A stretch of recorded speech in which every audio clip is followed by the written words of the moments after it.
Haleluya. Turashimira Imana ikiri kumwe natwe muri uku kwezi kwa 12. Imana itwambika imbaraga kandi twambutse no byuzuye. Uyu wari umwaka wo kwambutswa n'Uwiteka guhera ku itariki ya mbere dusengera mu iyi ntego, and we are still in it. Twabonye Imana ikora ibirenze ibyo twatekereje, ibirenze ibyo twasabye. Rimwe na rimwe mu bihe bindi byagiye bibaho, hari aho nanone twisanze mu biteye ubwoba cyane, ariko nanone igiteye ubwoba gikomeye ni uko Kristo nabyo yabashije kubidukuramo. Arongera afata ya version yari yahindanye ayisubiza ubwiza buruta ubwa mbere. So iteka iyo haje ubwirabure kiba ari ikimenyetso kigaragaza ko hari ubwiza Kristo ari kugutegurira. Uko Satani yahindanye ubuzima bwawe kose uyu munsi, bwira umwanzi ngo ntunyishime hejuru, ndabizi ko umurengezi wanjye ariho. Bwira umwanzi ngo ntumfate ijambo hejuru, ndabizi ko wanshunguye ariho. Biravuga ngo Kristo ni muzima, yarapfuye ariko yarazutse, yicaye iburyo bwa Se. Umuririmbyi w'120 aravuga ngo mu ijuru imbere y'Imana mpafite umuntu umvugira, ndetse ntabwo ari umuntu usanzwe, ntabwo ari umuntu natiye ngo mwinginge ngo ajye yamvugire, ngo ni umukuru w'abatambyi. There is one of the things I like about Jesus. Ni umuntu ukomeye umenya byose, amakuru yose ku buzima bwawe, amakuru yose ku buzima bwanjye Kristo arayazi. Bisobanuye ko adakeneye umuntu umushyira amakuru yanjye kuko asanzwe ayazi. Oh my God.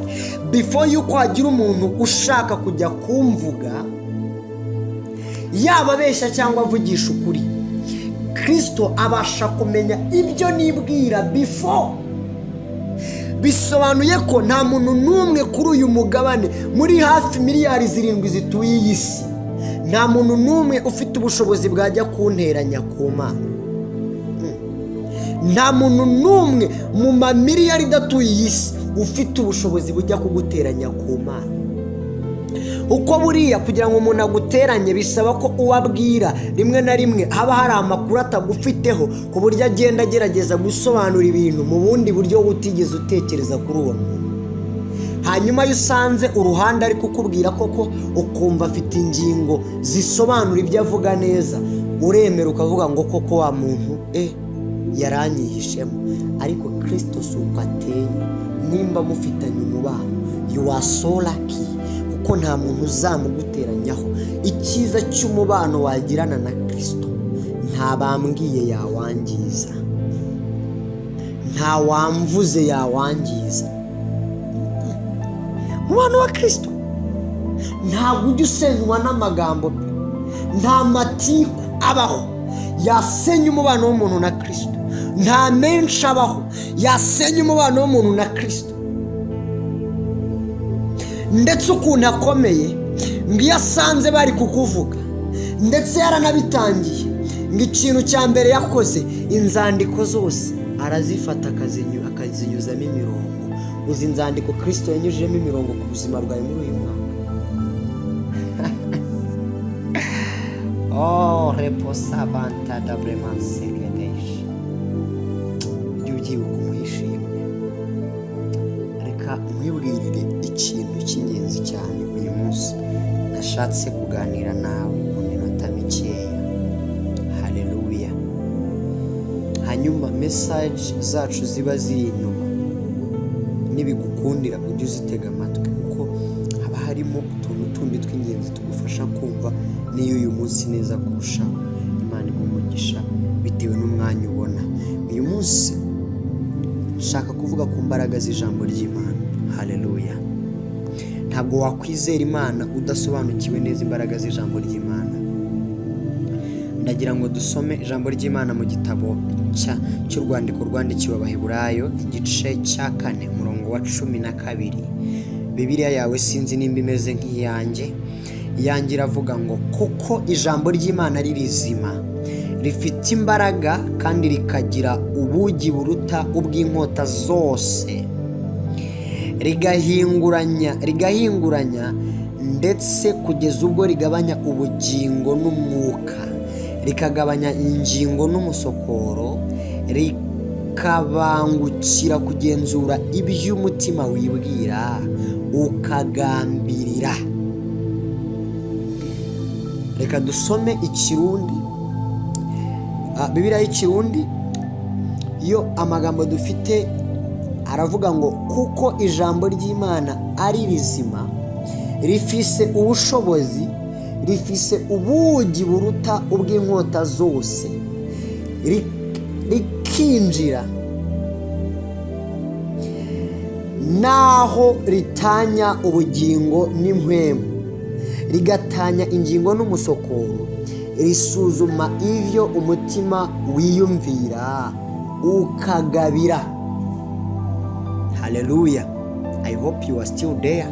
Iyo ndi kugusomera imirongo verses zitandukanye muri Bibiliya zitandukanye, mba ngira ngo bize kudufasha kutworohera kumva neza ijambo ry'Imana. Hallelujah. Hallelujah. Reka dusome English version. Iyi ngiyi mfite yitwa Amplified. Hebrews chapter 4 verse 12, and we go, then we read.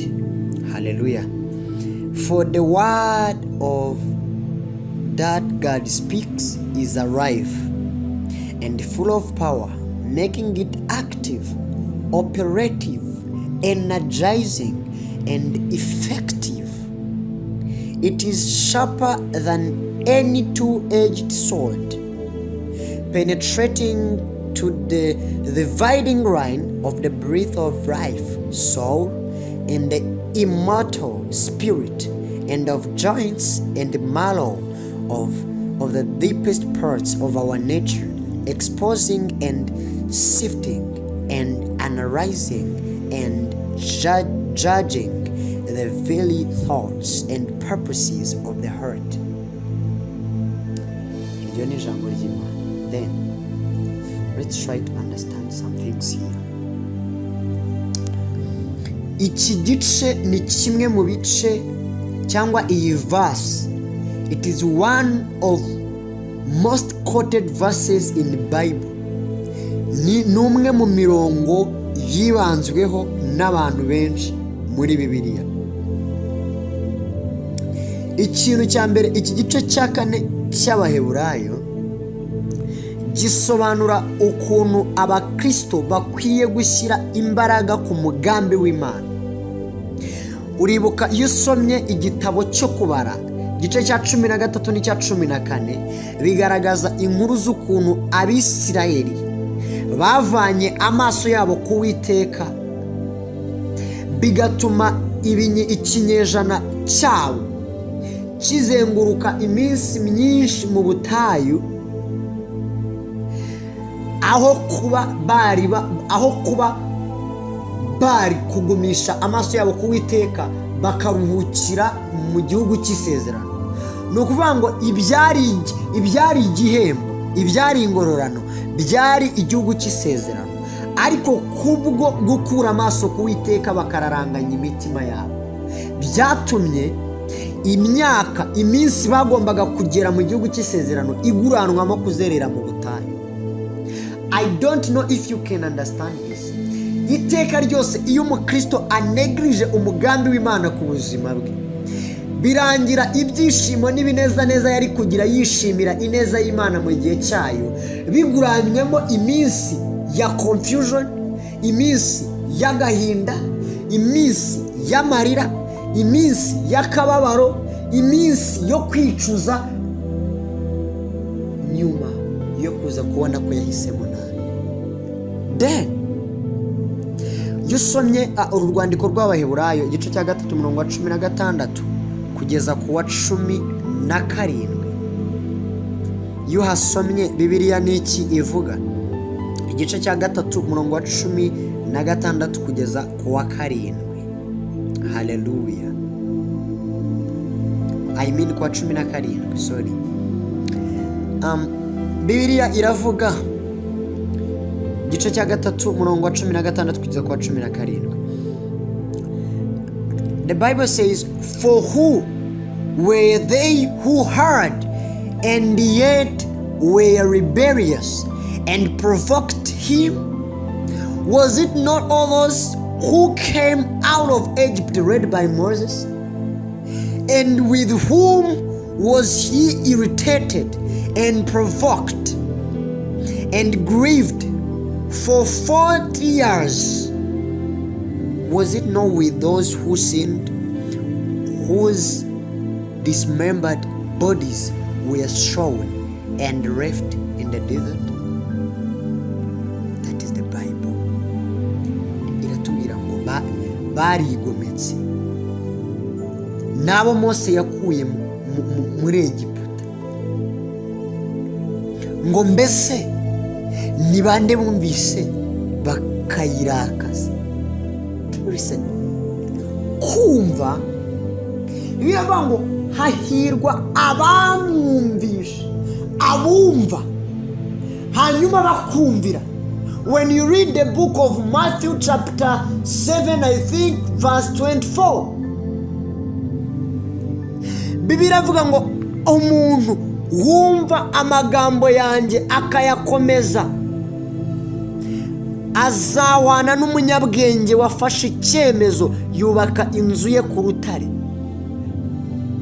Imvura iragwa, imivu iratemba, ibyo bintu biraza byisekura ku nzu, ngo ariko iyo nzu ntiyagwa.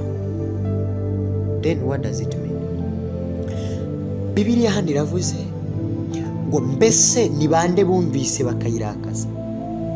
Ndagusengera ngo kumva kwawe muri iyi minsi, kumva kwawe muri uku kwezi, kumva kwawe muri ubu buzima, mu minsi yo kubaho kwawe usigaje, kwe kurakaza Imana, ahubwo kubemo gukora amagambo yayo. Wumve wakira imbaraga zo kumvira. Aravuze ngo si abavuye muri Egiputa bose bashorewe na Mose, kandi ni bande yagiriraga umujinya imyaka 40? Si abacumuye bakagwa intumbi zabo zigahera mu butayu? De bakristo, subira inyuma. Uyu murongo ugaragaza ko ntabwo twebwe ubwacu twakwishoboza tudafite Imana. No, ntabwo bishoboka. Soma noneho hano muri iki gice cya 4 cy'Abaheburayo, umva icyo birivuga, umurongo wa 3 n'uwa 4. Biravuga ngo naho twebwe ubwo twizeye twinjira muri ubwo buruhukiro. Wow!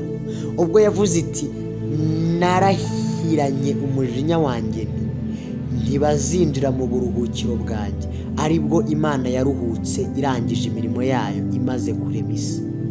Kuko hariho aho yavuze iby'uyu munsi wa 7 iti Imana yaruhutse imirimo yayo yose ku munsi wa 7. Do you see? When you continue with chapter 3 muri iki gitabo n'ubundi cy'Abaheburayo igice cya 3 umurongo wa 10 kugeza kwa 11, havuga ngo nicyo cyatumye ingirira umujinya ab'icyo gihe, nkavuga ni imitima yabo ihora iyoba kandi ntibarakamenya inzira zanjye, nuko ndahirana umujinya wanjye ntibazinjira mu buruhukiro bwanjye. No kuvuga ngo iki gice kiruzuza neza iki gice cya 3, iki gice cya 3 kiruzuzwa neza n'iki dusomye cya 4 umurongo wa 3 kugeza ku wa 4, hagaragaza neza ko Imana yarahiye ko abatayumvira batagomba kwinjira mu buruhukiro bwayo. Do you see this? Umurongo wa 6 muri iki gice cya 3, urwandiko rw'Abaheburayo igice cya 3 umurongo wa 6, hagaragaza icyo nakwita nk'umwuzu. Haravuga ngo ariko Kristo akiranuka nk'umwana utwara inzu yayo. Iyo nzu yayo nitwe, niba dukomeza rwose ubushizi bw'amanga n'ibyiringiro twiratana ngo bikomere kugeza ku mperuka, this is what will make us enter in his glory. Do you see? Mana yanjye, nyamo niyo video ibaye ndende abantu baba bored, and this is 15 minutes. Let me stop here. May God bless you. Imana ariko igwiza imbaraga zayo. Tomorrow we will continue. Try to share and comment if there is something you don't understand, or nimba twasengana uburyo mwe cyangwa ubundi muri uyu mubiri wa Kristo. Mwami, hereza ubwoko bwawe umugisha uyu munsi wa mbere w'iki cyumweru, wiyereke buri umwe kandi umukire muri wowe, mu izina ryawe Yesu Kristo urakoze.